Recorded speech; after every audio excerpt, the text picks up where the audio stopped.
They took our loyal dogs. Now Earth is unleashing everything. It started quietly. In New York, a woman called out for her golden retriever, Bruno. No answer, just his collar lying on the grass. In Tokyo, a boy dropped his leash in shock. His Shiba, I knew, had vanished right in front of him like smoke in the air. In Karachi, an old man opened his gate as he did every morning. His street dog wasn't waiting outside. For the first time in years, the tea went cold beside an empty bowl. All over Earth, dogs began disappearing. No barking, no signs, just gone. At first, people were confused. They searched the streets, they checked cameras. Some thought maybe it was poison or dog thieves. But this was happening in every country, every city. Even the wild strays in deserts and jungles gone. People cried. Children screamed. Dogs were not just animals. They were family, friends, guardians. But there were no answers. Until one night, a group of astronomers noticed strange flashes in the sky, bright blinks that lasted only seconds. Military satellites locked on, zoomed in, and what they saw shocked everyone. Small alien ships, invisible to the naked eye, moving fast, only landing for seconds. And every time they left with only one thing. Dogs. The media broke the news. Earth's dogs are being taken by something not human. Panic spread. People tried hiding their pets underground, in bunkers, even in forests. But the ships still came.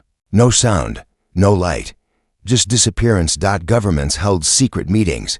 The public demanded action. But the truth was, no one had ever seen aliens before. Now they were here and they were stealing what Earth loved most, dogs. The United Nations held an emergency summit.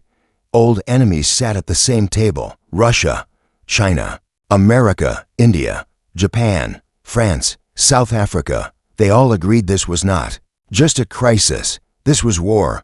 But no official armies moved, not yet. Instead, in secret, Earth prepared, not for peace but for vengeance. Somewhere under Nevada, a secret base began building something new. Ships, weapons, scanners that could track wormholes. Human scientists worked with one goal: bring them back. In Moscow, a girl named Irina posted a video of her missing husky. He was my best friend. Whoever took him, I will find you. That video went viral. It was watched for billion times. People stopped fighting each other. Protesters and police hugged in the streets, sharing photos of their missing dogs. Soldiers refused orders to fight wars. They asked their commanders, why fight humans when monsters are stealing our friends? In the cities, posters were everywhere. Find Max, bring Luna home, fight for them. And in space, alien ships kept coming.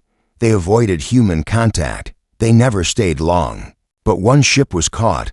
A rebel pilot from Argentina flew his stolen fighter into low orbit. He launched a tracking beacon at a shadow in the sky. The signal followed it, and what it revealed changed everything. There was a planet far away. Desert surface, red skies, giant steel towers, and cages. Thousands of cages. Each one held a dog.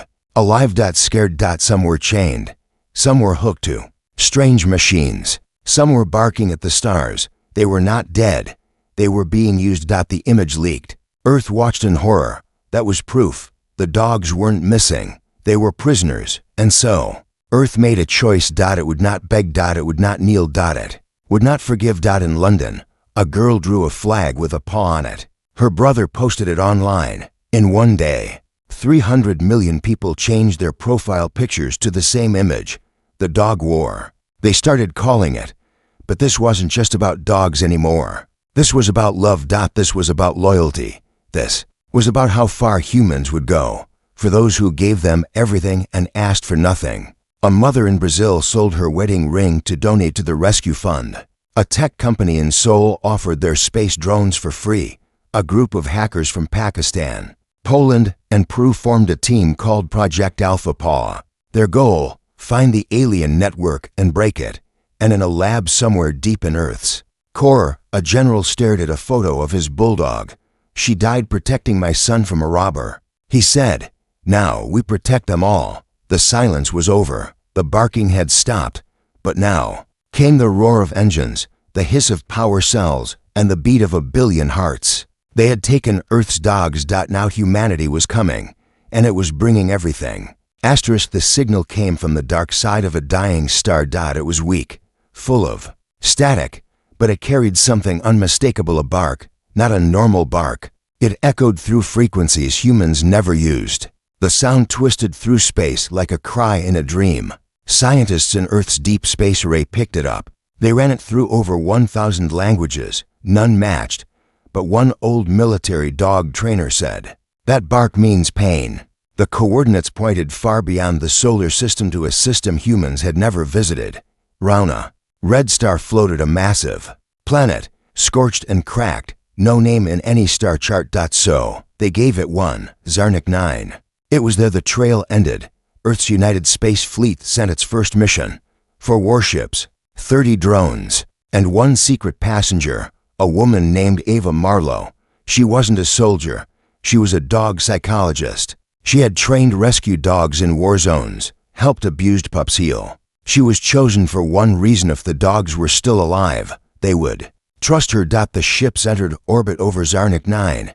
From space, it looked like a dead world. But beneath the surface was something alive. Metal towers broke the crust. Heat vents hissed. Lights moved in strange patterns to organize to be natural. The humans sent a probe. It didn't return. The second one did, but just barely. Its final video showed the truth. Cages. Thousands of them, deep underground, suspended by chains. Dogs of every size, sleeping, barking, whimpering, some hooked to machines with glowing wires, some wearing strange collars, some changed. One dog stood on 2 legs, another's eyes glowed blue. And then the camera caught something even more horrifying. A group of aliens, tall, skin like burning coal, eyes like melted glass. They moved around the cages with tools. They weren't hurting the dogs, not exactly. They were training them. Earth's War Council met that night. Why are they doing this? Someone asked. No one had answers. But Ava had a theory. They're turning our dogs into soldiers. Silence filled the room. She continued. Dogs have loyalty, strength, pack behavior. They obey. But if aliens can control them, they get all the good and none of the resistance. An old general slammed his fist on the table. They stole Earth's heart to build their army. Another scientist added. And worse, they're using Earth's love against Earth. That night, a new mission was approved. Codename Leash Breaker. Goal: infiltrate Zarnik 9, locate the central kennel, rescue the dogs, destroy whatever systems control them. No survivors among the enemy. Ava landed with the first team. The air on Zarnik 9 was toxic. Their boots crunched on black sand. The towers hummed above them. The ground beneath felt hollow. Suddenly, a sound echoed. A growl. A shape darted through the shadows. The team raised their weapons. "Wait," Ava shouted. A small dog stepped into the light. Thin, dirty, its fur was scorched. But when it saw her, it didn't run. It limped forward. Slowly. Ava knelt. "Come here, boy," the dog sniffed, then collapsed in her arms. It had a tag. Milo, property of Lucy Sanders, age 7, Oregon. Ava cried. And in that moment, the mission changed. They were not just soldiers anymore. They were rescuers. The team moved fast. Room by room, hall by hall, they found more dogs. Some were wild, afraid of humans. Some still remembered. Some barked in happiness. Others howled like they'd never stopped crying.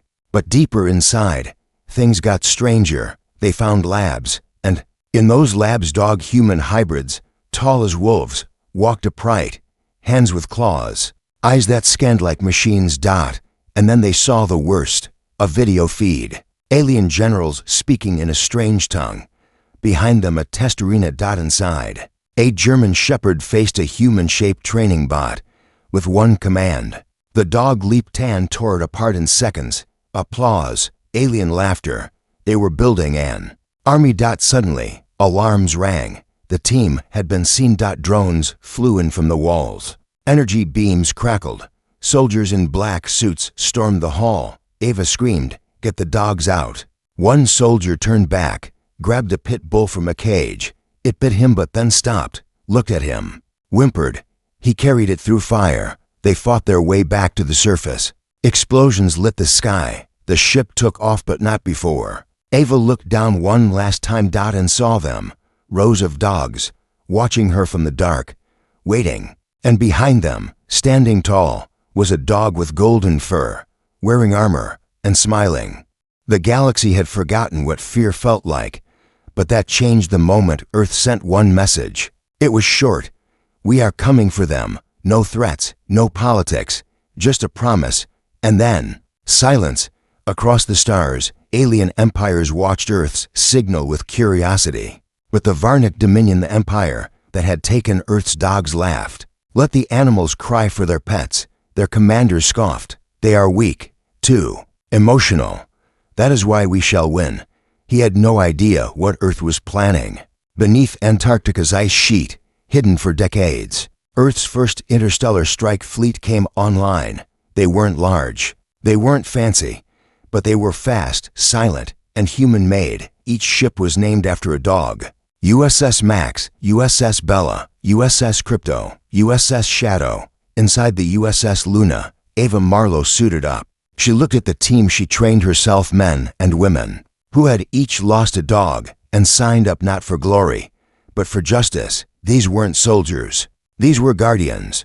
Operation Leashbreaker had only one rule: we don't leave any dog behind. The plan was dangerous. Step 1. Use hacked alien warp tunnels to enter Zarnik 9 undetected. Step 2. Split into squads and find the central eye, the system controlling all modified dogs. Step 3. Disable the collars and brain links. Break the programming. Step 4. Get them out alive. They entered the warp gate. Time twisted. Light bent. Blood felt heavy. One soldier passed out. Another bit down hard to stay awake. And then suddenly Zarnik 9 loomed before them. The black planet, once silent, now roared with warning sirens. The aliens knew they were coming, but it was too late. Humans had already landed. Squad Echo dropped into the southern lab. Inside, they found the walls lined with glowing tanks, each one filled with a sleeping dog. Their minds were linked to machines, eyes twitching. One dog named Diesel woke up. He didn't attack. He looked at the humans, and then wagged his tail. In the north, Squad Raven moved through the kennel halls. They used recorded Earth sounds to call the dogs doorbells, treat bags, even whispers of who's a good boy. The dogs remembered. They didn't growl. They ran into human arms.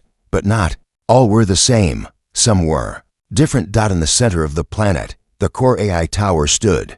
That's where Squad Alpha went. Ava was with them. They fought through heavy alien guards. One soldier was hit, burned, but he kept moving. They reached the control room and saw it. The system that turned Earth's dogs into weapons. A web of wires, a tower of pulses, and in the center, a massive cage. Inside it was Max. The golden retriever Ava had seen before. He was awake now, standing on two legs, eyes glowing softly, and he spoke. Not in words, but in Ava's mind. They made me fight. I tried to stop. I didn't forget Earth. Ava stepped forward. Max, can you help us? The dog tilted his head, then barked once. The machines behind him exploded. The other dogs in cages looked up. And howled together. That sound traveled through walls, through wires, through the air. Dogs across the planet snapped out of control. One by one, their collars broke. Their minds cleared. They remembered their homes, their names, their humans, and they turned against the aliens. Chaos spread. Dogs attacked the guards with precision. In packs, some small, some huge, all angry. Aliens screamed, weapons fired. But it was too late. Operation Leashbreaker had worked. The humans began evacuation. Dogs loaded into carriers. Some ran free beside soldiers. Others were injured but still wagged their tails. One dog refused to leave until she had her puppies. The humans waited. As the ships lifted off, the Varnic commanders sent one last message. You are fools. You risked war for animals. The Earth general replied calmly. We didn't risk war, we declared it. And then ended the call. From space, Zarnik 9 burned, and on every screen across Earth, one image played. A golden retriever standing in fire, leading 100 dogs toward the last ship. eyes full of loyalty. Tail wagging. Max was coming home. The stars were quiet. Zarnik 9 burned behind them, just another dead planet in a cruel galaxy. But on board Earth's rescue ships, something very much alive stirred. Max, the golden retriever, no longer needed a leash. He stood tall in the command bay, surrounded by humans in silence. Not one man or woman moved without looking to him first. Not because he growled, but because they trusted him. He had become their symbol. Back on Earth, news channels exploded. The dogs are coming home. Aliens tried to use our pets as weapons. Now they fight for us.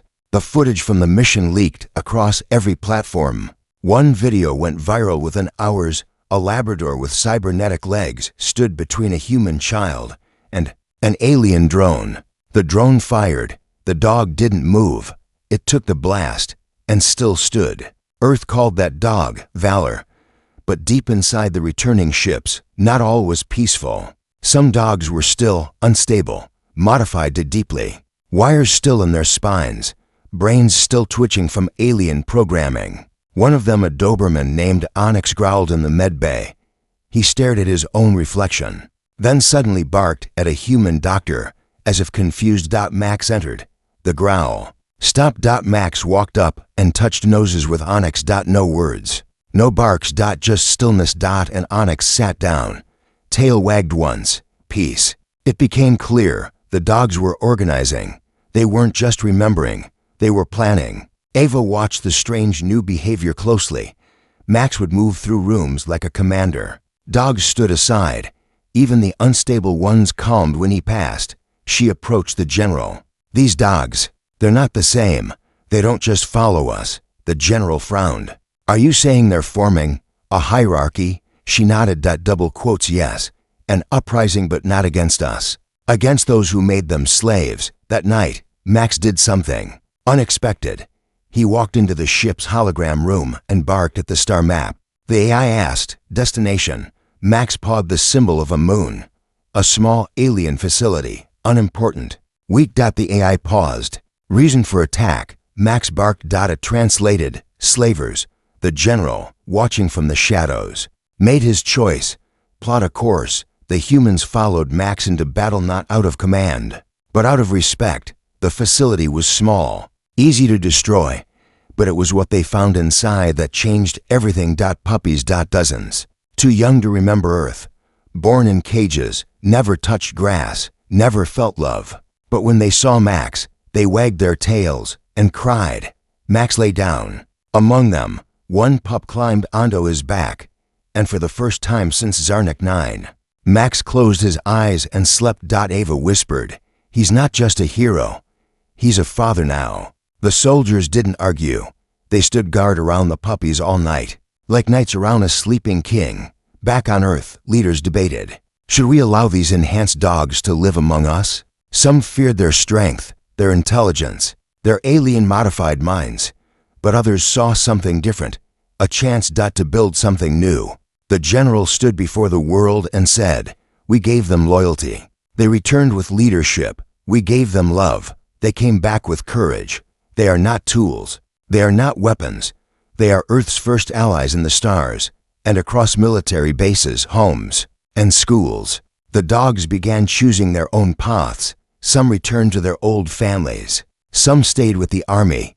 Some wandered looking for others still lost in the stars. And a few followed Max. Not as pets, not as soldiers, but as a pack, a new kind of force. Bound not by rank but by love, memory, and vengeance. And they had a mission. Max stood before a massive hangar door. Behind him, hundreds of enhanced dogs waited in silence. He looked at Ava. She smiled. Where are you going this time? Max turned his head. And spoke in her mind once more, to finish it. The galaxy had always looked down on Earth, a small planet, too emotional, too slow, too chaotic. But now, the stars listened, because Earth had sent something no one expected. Not ships. Not threats, but silence. And then a broadcast. It came without warning, hijacking every Star Empire transmission. Across trade hubs, warships, even pirate channels, the same video began playing. A dog, standing beside a human child, Behind them, a city in ruins. The child held the dog's paw. And then the message appeared. You took our hearts. We took our place in the stars. Next time, we don't knock. Earth video ended with coordinates. Not to Earth. But to a prison moon. Once used to test on animals. Now, it was gone. Only ashes remained. Alien councils panicked. Who authorized this broadcast? No one knew. Because it didn't come from a government. It came from the pack. Max and his enhanced dogs had left Earth. Not in warships, but in stolen alien crafts. They moved quietly, swiftly, liberating forgotten kennels, breaking slave networks, and warning planets who turned a blind eye. They didn't ask permission. They didn't leave survivors. But they did leave one thing behind, a paw print, burned into steel. It became their mark, a sign that the pack had been there, and that justice had come. Back on Earth, things were changing fast. Children no longer drew superheroes with capes. They drew dogs with armor. Soldiers carried paw patches on their uniforms, and in schools, history teachers told the tale. Once, they took our dogs, but in doing so, they taught humanity how to fight for what matters. But peace did not last. Far beyond the edge of known space, the last Varnic commander gathered what remained of his fleet. He had watched his empire crumble, planet by planet. Not by armies, but by loyal animals. And now, he wanted revenge. No more stealing, no more control. He said to his war council, we will destroy Earth's spirit by breaking their bond. He launched Project Eclipse. Target, Earth's moon. Not to destroy it, but to poison its image. To use it as a place of fear, not beauty. To create a message of their own. But Earth had learned. They no longer waited for war to come. They went looking for it. In a deep space station called the Edge, Earth's ambassadors met with alien leaders. Not as beggars, not as guests, but as equals. And one ambassador brought something strange to the table, a dog. With cybernetic limbs, who sat in perfect silence beside her. The alien scoffed until the dog stood up, walked to the table, and dropped a stolen alien data cube. The room went silent. Inside the cube, locations of hidden alien prisons, labs, weapon factories. The message was clear. The dogs knew more than anyone thought. They weren't just survivors. They were spies. Messengers. Warriors. Max, single quotes, S name spread like wildfire. Some called him the Alpha Star. Others, the voice of loyalty. But to humans, he was still just Max, the dog who came home, and then chose to leave again for others who still needed help. Ava stood on Earth's orbital platform, watching the sky. Are we at war again? A journalist asked. She smiled softly. No, not war. Then what is it? She turned to the camera. It's a message, one the stars won't forget. She held up an old leather collar. It belonged to her first dog. The camera zoomed in. The tag said one word, home. That broadcast went viral. Again. Even faster than before. Because now, Earth wasn't asking for help. Earth was offering protection. To other planets. To other species. To all those whose voices had been ignored. Just like the dogs once were. And far away, aboard a sleek black ship, Max looked out a window. Behind him, a new litter of enhanced pups trained in silence. One barked playfully. Max turned and barked once, calm, firm, guiding. The pup stopped, stood tall. Ready. They were building more than an army now. They were building a legacy. Asterisk. Not all chains are made of metal. Some are made of memory. Some are made of silence. And one chain, the last one, was still wrapped around the heart of the first soul they ever stole. Her name was Bella. She had been the first dog taken from Earth. Old, gentle, a Labrador who once helped a blind boy cross the street every day. She was not strong like Max. Not fast like Valor, but she was the one they experimented on first, the one they tested mind links on, the one who never barked again. Her location had been a mystery for years. Even Max had searched and failed. Until now, a final message came through, rooted from a dying alien station, whispered across lost satellites. The White One is still alive. They keep her beneath the Iron Moon. The Iron Moon was not a place. It was a sentence. A forgotten war base orbiting a black hole, surrounded by gravitational mines and cloaked in deep space shadows. Even the Varnic Empire feared it. It was where they sent projects to dangerous or to sacred to erase, and Bella, the first, was both. Earth's leaders debated, is this worth risking a new galactic war? But Max had already left. No debate. No delay. Only a decision. He would go alone if he had to. But he didn't have to. 100 ships followed. Some human, some alien, some flown by dogs themselves. Yes. By now some dogs could fly ships. Max had trained them in silence, under stars, in secret. They had learned more than anyone imagined, and they weren't coming back empty-pawed. The iron moon appeared like a scar in the sky. Cold. Unmoving. Unforgiving. Earth single quotes S. Fleet could not get too close. The gravity would crush them. So Max and his elite team boarded small, gravity-shielded drop pods. Inside each pod, one dog, one human. Old enemies, now best friends. Each pair bonded by what had been taken from them. As the pods launched, Ava stood at the command center, watching the readings. Do you think they'll make it? An officer asked. Ava didn't blink. They're not trying to survive, she said. They're trying to finish something. Inside the Iron Moon, no alarms rang. No guards fired. It was empty. To quiet. Until they found her. Bella lay in a glass cell. Old. Tired. Covered in wires and scars. Eyes still open. She didn't flinch when the door opened. Didn't move when Max stepped in. But when he placed a paw on the glass, her tail wagged. Just once. Max let out a sound no one had heard before. A howl, not of anger, but mourning. Every dog in the facility stopped moving. Every human paused. And across the radio, the howl echoed. Even Earth heard it. Even children watching from school heard it. And they cried. The scientists had not broken her body, but they had silenced her voice. So Max gave her his. He lay beside her as the medics worked. He stayed there, still, until her heart slowed, and then stopped. Bella was gone. The first, the silent, the strongest of them all. And her chain, the last one, was broken. The dogs did not scream. They did not bark. They remembered. And then they acted. They walked silently through the Iron Moon, room by room. They shut down every lab, freed every creature, deleted every experiment, and left only one thing behind. A small white collar laid on the command chair with a name tag. Bella. No explosions. No blood. No grand battles. Only truth, only memory, only the final moment of peace. Bought not by war, but by loyalty. Back on Earth, the stars shimmered differently that night. Children saw a new constellation. Scientists said it was just a trick of the light.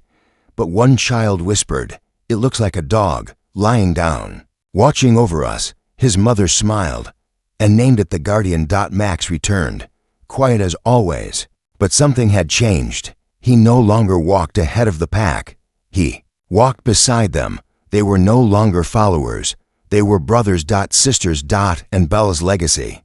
In the beginning, they came in shadows, small ships, silent engines, no warning. They did not declare war. They did not ask permission. They only took. And they thought Earth would break. But Earth does not break. Earth remembers. Now, across 1,000 systems, stories echoed. Don't anger the planet with dogs. It became legend. It became law. It became fear. The galaxy gathered in neutral space under banners of peace, surrounded by ships older than stars. Every empire, syndicate, and power met on the hollow moon of TRESR-6. They came to discuss the human problem. They are too emotional. They turn animals into warriors. They remember too well, and above them all, a question hung heavy. What do we do about the pack? The debate was interrupted. One ship entered orbit, small, black, unarmed. No shields. Inside, one human, and one golden retriever. Max. He stepped forward, not with armor or growls, but with silence. He placed a collar on the central table, Bella's, and the human beside him. A quiet soldier named Reed spoke only once. "We don't want war, but we won't let you take from us again." And then Max barked just once, and the power went out. Above the moon, a fleet shimmered into view. Not human alone, but mixed. Dogs and humans, aliens and hybrids, former slaves, former enemies. A new alliance. Built not by treaties, but by trust. The leaders looked into the stars. They saw children holding leashes instead of weapons. They saw dogs leading search teams in wrecked worlds. They saw Earth's message, not written in threats, but in loyalty. The galaxy chose peace, not because it feared Earth's guns, but because it feared Earth's heart, the kind that never forgets a friend, the kind that avenges every broken leash. Years passed. The pack became legends. They traveled world to world, helping those once ignored. They freed labs, protected orphans, built bridges between species, and sometimes, just sometimes, when a child cried into the night, a soft bark answered from the dark, and a paw touched their hand. Max grew older, his steps slower, but his eyes remained sharp. When he could no longer lead, he lay down beneath the first tree planted on Earth's lunar base. He looked up at Earth, glowing blue and alive. And quietly closed his eyes. They buried him under the stars. His grave was marked not by words, but by footprints, tiny ones. Children. And paw prints. Thousands of them. ***, they came for our dogs, but they awakened our humanity, and that was their greatest mistake. ***.